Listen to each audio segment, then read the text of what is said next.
हाय। इस वीडियो में हम डिस्कस करेंगे कि कल जो आपका RBI grade B phase one exam हुआ है उसमें दो शिफ्ट्स शिफ्ट वन और शिफ्ट टू में क्या कुछ डिफिकल्टी लेवल में वेरिएंस थी। अगर थी तो क्या ग्रेस मार्क्स दिए जाएंगे उन लोगों को जिनकी शिफ्ट डिफिकल्ट थी। पहला क्वेश्चन एड्रेस करते हैं, क्या दोनों शिफ्ट्स में डिफिकल्टी लेवल में वेरिएंस थी। अब इसके ऊपर मैं जो भी बोलूंगा ये मेरा पर्सनल ओपिनियन है, परसेप्शन है जो मैंने लोगों से बात करके बनाया है। किसी और से पूछेंगे तो किसी और का अलग ओपिनियन और परसेप्शन हो सकता है, होगा भी। And that is the beauty of this competitive exams, they are very difficult to predict, very difficult to analyse. That's why these are the competitive exams of the highest quality. और हर बच्चे को अगर आप बात करेंगे, हर बच्चे को अपना पेपर तो डिफिकल्ट लगता ही है, क्योंकि हमने बहुत मेहनत की है और हमारी एक्सपेक्टेशन के अनुसार हम परफॉर्म नहीं कर पाते, तो हमें लगता है कि नहीं नहीं मेरा पेपर तो टफ था, उसका तो आसान था। ये भी एक सच है। बट मेरा जो एनालिसिस है, जो मुझे लगता है कि शिफ्ट वन में vis shift two quant tough था, जीए इजी थी। शिफ्ट वन में क्वांट टफ था, जीए इजी थी विज़ शिफ्ट टू। रिलेटिव मैं बता रहा हूं, ओवरऑल नहीं बता रहा हूं। आप ओवरऑल समझकर फिर नीचे कमेंट करने लग जाते हैं। रिलेटिव बता रहा हूं, पूरा पेपर तो दोनों शिफ्ट में ही मुश्किल था। There is no doubt about that कि पेपर आसान था, दोनों शिफ्ट में ही मुश्किल था। रिलेटिव की बात करें तो शिफ्ट वन में vis shift two quant tough था, जीए इजी थी। अब शिफ्ट वन वालों को जो क्वांट टफ आया है और शिफ्ट टू वालों को जो क्वांट इजी आया है, मुझे लग रहा है कि शायद शिफ्ट टू वाले उतने ज्यादा मार्क्स नहीं ले पाएंगे ओवरऑल क्वांट में।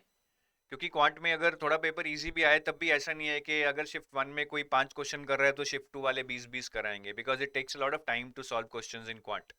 3-4 क्वेश्चन आप ज्यादा कर लेंगे अगर पेपर आसान भी हुआ होगा। बट शिफ्ट वन वालों को ये जरूर है कि उनकी कट ऑफ कहीं अटक ना जाए, क्योंकि पेपर मुश्किल था, उनके कम क्वेश्चन हुए, बहुत सारे लोग 5-5 4-4 क्वेश्चन करके आए, उनकी कट ऑफ ना अटक जाए। ये एक मेन पॉइंट है। तो बताएंगे कि अब इसमें क्या हो सकता है। जीए मुझे लगता है शिफ्ट वन में इजी थी, शिफ्ट टू में टफ थी, और मुझे लगता है कि यहाँ थोड़ा ज्यादा डिफरेंस होगा। क्वांट में शिफ्ट वन शिफ्ट टू में मुझे नहीं लगता ओवरऑल मार्क्स में बहुत ज्यादा डिफरेंस पड़ेगा, बट जीए में मुझे लगता है ज्यादा डिफरेंस पड़ सकता है। बिकॉज जीए में अगर जीए इजी होती तो आप शायद 5 मिनट में 5-6 क्वेश्चन निकाल लेते हैं। मुझे लगता है अगेन के शिफ्ट टू में जीए मुश्किल थी as compare to shift one. हाँ, अगर आप बात करेंगे लोग यही बोलेंगे कि नहीं नहीं सर शिफ्ट वन की भी बहुत मुश्किल थी, या शिफ्ट टू वाले बोलेंगे सर हमारा तो क्वांट शिफ्ट वन से भी मुश्किल था। ये बहुत नॉर्मल चीज़ है, ठीक है। अगेन ये हमारी एक्सपेक्टेशंस के अनुसार नहीं होता है, तो हमें ऐसे हम ऐसे ही रेक करते हैं, बिकॉज वी आर ह्यूमन, इसमें हमारी गलती नहीं है। तो शिफ्ट टू की जीए जो मुश्किल थी, मुझे लगता है वहां पे थोड़ा ज्यादा नुकसान हुआ होगा उनको, उतनी भरपाई नहीं होगी शिफ्ट टू का क्वांट इजी होने से, ये मुझे लगता है। अब बात ये बनती है कि क्या जिनके शिफ्ट डिफिकल्ट है, जो मैं कह रहा हूं कि शिफ्ट टू डिफिकल्ट है, क्योंकि जीए में ज्यादा नुकसान हुआ उतना फायदा क्वांट में नहीं हुआ, तो क्या नॉर्मलाइजेशन में कुछ ग्रेस मार्क्स मिलेंगे। बट यहाँ पे फैक्ट्स पे बात करते हैं, यहाँ पे हम कुछ ये नहीं बोलेंगे कि गेस वर्क किया जा रहा है। नोटिफिकेशन में साफ लिखा हुआ है, ये 2024 की नोटिफिकेशन है। I have highlighted this portion in yellow. The corrected scores obtained by each of the candidates in different sessions if failed, जो कि आपका पेपर हुआ है 2 सेशंस में, will be normalise using the equi percentile method. अब equi percentile method बड़ा simple सा method है, समझो। सिंपल समझते हैं कि आपका 98 परसेंटाइल है, आपके 80 मार्क्स हैं शिफ्ट वन में। शिफ्ट टू में किसी का 98 परसेंटाइल है, उसके 70 मार्क है। तो एक तरह से परसेंटाइल मतलब रैंक तो सेम आ गई दोनों शिफ्ट में, लेकिन आपके 80 नंबर आ गए, शिफ्ट टू वाले के 70 नंबर है। समझ रहे हैं, आपके ज्यादा नंबर है क्योंकि आपका पेपर शिफ्ट वन आसान था एज्यूम, शिफ्ट टू वाले के कम रह गए, रैंक सेम है। तो सेम रैंक पे स्कोर्स को कंपेयर किया जाता है, इक्वी परसेंटाइल मतलब सेम परसेंटाइल पे स्कोर्स को कंपेयर किया जाता है। अब सेम परसेंटाइल पे एक शिफ्ट में 80 हैं, एक में 70 हैं, उसके अकॉर्डिंगली मार्क्स को एडजस्ट किया जाएगा मोटा मोटा। अब ये कैसे एडजस्ट किया जाएगा, the details are with the IBPS only, they will not no release this in detail के कैसे एडजस्ट किया जाता है। बट अब आप मोटा मोटा समझ लो कि 70 वाले के 75 कर दिए जाएंगे, 80 वाले के 75 कर दिए जाएंगे। This is just an example to do that adjustment, क्योंकि सेम रैंक पे यानी कि सेम परसेंटाइल पे 80 है एक शिफ्ट में, एक शिफ्ट में 70 है, तो दोनों को कुछ एवरेज आउट करके 75 ले लिया जाएगा. I'm just giving an example. The exact strategies with the IBPS, who knows that how they will do it. तो हम ये प्रेडिक्ट नहीं कर सकते हैं कि नॉर्मलाइज स्कोर्स में क्या होगा, कट ऑफ क्या होगा ओवरऑल. ये बहुत मुश्किल है, क्योंकि मुझे लगता है कि नॉर्मलाइजेशन अच्छी खासी हो सकती है इस पर. तो जिनके भैया क्वांट में शिफ्ट 1 में कम नंबर है, आई थिंक उनको नॉर्मलाइजेशन से थोड़ा फायदा होगा कि अगर आपके 5 हैं शिफ्ट 1 में, लेकिन अगर आप शिफ्ट 2 में जाते तो आपके 8 बन रहे होते सेम परसेंटाइल पे, तो शायद वो आपके थोड़े मार्क्स बढ़ जाएंगे और शिफ्ट 2 वालों के थोड़े शायद कम हो जाएंगे.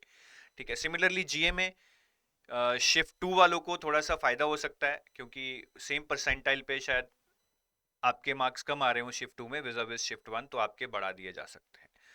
तो मैं यही बोलूंगा कि अब इसकी टेंशन बिल्कुल मत लीजिए कि मेरी शिफ्ट आसान थी, मेरी मुश्किल थी. IBPS is all the details. वो स्कोर्स को स्टैटिस्टिकली एनालाइज करके ये ढूंढ लेंगे कि कौन सी शिफ्ट मुश्किल थी, कौन सी शिफ्ट आसान थी, किसमें किस परसेंटाइल पे क्या स्कोर आ रहे हैं. They will adjust your scores. तो आप इसकी टेंशन मत लीजिए. जैसा आपका पेपर हुआ है, स्कोर्स को एडजस्ट कर कर डिफिकल्टी लेवल के अकॉर्डिंग आपको आपका स्कोर दे दिया जाएगा. ओवरऑल कट ऑफ रिलीज कर दी जाएगी, सेक्शनल कट ऑफ रिलीज कर दी जाएगी. The point is if you would have done well in spite of paper being difficult, ठीक है, दूसरी शिफ्ट में आसान आ गया कोई बात नहीं, मुश्किल आ गया कोई बात नहीं, आपके स्कोर्स को एडजस्ट करके आपका रिजल्ट अनाउंस किया जाएगा. तो आप इसकी टेंशन बिल्कुल मत लीजिए. ठीक है. और प्लीज ज्यादा इस पे हाइपर एक्टिविटी मत कीजिए कि कौन सी शिफ्ट आसान थी, मुश्किल थी. ये सिर्फ मेरा एक ओपिनियन था, मैं गलत भी हो सकता हूँ, but it comes with a lot of experience. क्योंकि मैंने बहुत सारे लोगों से जो बात की, उन्होंने यही बोला कि मतलब शिफ्ट 1 में लार्ज परसेंटेज ऑफ पीपल ने बोला है कि they were optimistic about the paper, GA section. They said के पेपर में फ्लो बना हुआ था. जबकि शिफ्ट 2 में काफी लोगों से बात की, everybody was kind of not happy, not optimistic about what they have done in the GA. तो थोड़ा सा फर्क तो था, मैं ये नहीं कह रहा कि बहुत ज्यादा फर्क था, बट जीए में थोड़ा सा फर्क भी मार्क्स में काफी डिफरेंस डाल सकता है विज़ क्वांट. क्वांट में थोड़ा सा टफ होगा तो 2 क्वेश्चन कम कर दोगे, या आसान होगा ज्यादा कर दोगे. लेकिन जीए में थोड़ा सा भी अगर टफनेस लेवल इधर उधर हो गया तो 5 6 7 क्वेश्चन का फर्क पड़ सकता है, which makes a huge difference out here. So I wish you best of luck for your results. अभी हम कुछ नहीं कर सकते हैं, इस पे ज्यादा सोचना नहीं चाहिए, बस रिजल्ट की वेट करनी चाहिए. मीनवाइल मैं यही बोलूंगा, if you have some other alternative options you can explore them, but अगर कोई ऑप्शन नहीं है, start preparing for phase 2, live with some hope. ठीक है. ठीक ठाक स्कोर बन रहा है तो फेज 2 की प्रिपरेशन करो 65-70 के करीब. कट ऑफ क्या जाएगी वो तो मैं कल ही बता चुका हूँ, कुछ नहीं पता.